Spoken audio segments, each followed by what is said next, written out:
টিনের চালে কাউয়া শেখ হাসিনা এরকম যদি বলতো, ছাত্রলীগ যুবলীগের ছেলেগুলো 32টা দাঁত টেনে টেনে খুলে ফেলতো সাঁড়াশি দিয়ে। এটা আপনি লিখে রাখেন। বিএনপি ধৈর্যের পরিচয় দিচ্ছে, অবশ্যই ধৈর্য পরিচয় দিচ্ছে। এবং এই ধৈর্যটা যদি বাকি 5 দিন থাকে, ইলেকশনের দিন থাকে, যারা ইনফেরিয়ার তারা চেষ্টা করলেও এখানে অনার সৃষ্টি করতে পারবে না। কিন্তু বিএনপি যদি ধৈর্য হারিয়ে ফেলে তাহলে সর্বনাশ হয়ে যায়। কনস্পিরেসি যে থিওরিটা, এটা হলো ইনফেরিয়ারের জন্য, দুর্বলের জন্য, অসহায়ের জন্য। তারা কনস্পিরেসি করে সুপ্রিয়ার হতে চায়। আর সুপ্রিয়ারের যে সমস্যা সেটা হলো অহমিকাবোধ। অহমিকাবোধ যদি তার অহমিকাটা না থাকে তাহলে সমস্যা হয় না।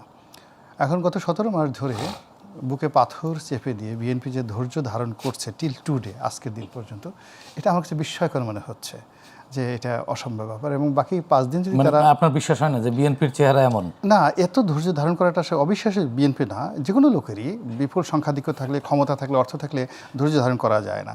এখন তাদেরকে যেভাবে টিটকারি করছে, খুঁচা দিচ্ছে, যেভাবে কথাবার্তা বলছে, বিশেষ করে মির্জা আব্বাস, না মির্জা আব্বাস তো আছি, তারেক রহমান সাহেবকে কী হলো 1, 2, 3, 4 টিনের চালে কাউয়া, এই সমস্ত কথাবার্তা বলে কোনো মানুষের মেজাজ গরম থাকে? তারেক রহমান সাহেবের লক্ষ লক্ষ ভক্ত রয়েছে সারা বাংলাদেশে। অন্য কোনো নেতা আবার আজকে তো গতকালকে দেখলাম এক জামায়াতের আমির বললেন যে তোর কার্ড নিয়ে তুই থাক। আরে ওসব, ওইগুলো তো ভালো। যদি আমি আপনাকে বলি, তুই শব্দ তো আসলে ঠিক না। শেখ হাসিনার জমানাতে যদি শেখ হাসিনাকে নিয়ে বাংলাদেশে কোথাও 1, 2, 3, 4 টিনের চালে কাউয়া শেখ হাসিনা এরকম যদি বলতো, ছাত্রলীগ যুবলীগের ছেলেগুলো 32টা দাঁত টেনে টেনে খুলে ফেলতো সাঁড়াশি দিয়ে। এটা আপনি লিখে রাখেন। বিএনপি ধৈর্যের পরিচয় দিচ্ছে, অবশ্যই ধৈর্য পরিচয় দিচ্ছে। এবং এই ধৈর্যটা যদি বাকি 5 দিন থাকে, ইলেকশনের দিন থাকে, যারা ইনফেরিয়ার তারা চেষ্টা করলেও এখানে অনার সৃষ্টি করতে পারবে না। কিন্তু বিএনপি যদি ধৈর্য হারিয়ে ফেলে তাহলে সর্বনাশ হয়ে যাবে। ষড়যন্ত্র বা চেষ্টা চলছে বিএনপি যাতে ধৈর্য তো হ্যাঁ, আমি রানিবার সাথে এভরিডে এই প্রচেষ্টা চলছে। আপনি মির্জা আব্বাসের বাসার সামনে যে বলছেন তুই চাঁদাবাজ, তুই চাঁদাবাজ, ও বলছে তুই বাবা চা খেয়ে যা আমার বাসায়, কিন্তু ওটাও বলছে না তুই আমাকে চাঁদাবাজি করবি বলে চা। সো আপনাকে পায়ে পাড়া দিয়ে আপনাকে চেষ্টা করা হচ্ছে অনাকাঙ্ক্ষিত। এখন বিএনপি তরে ভাই যেটা বললেন, হ্যাঁ এখন আপনি বলছেন নির্বাচন পর্যন্ত যদি ঠিক থাকে, তার অর্থ নির্বাচনের পরে কি বিএনপি ফেরোসাস হয়ে যাবে?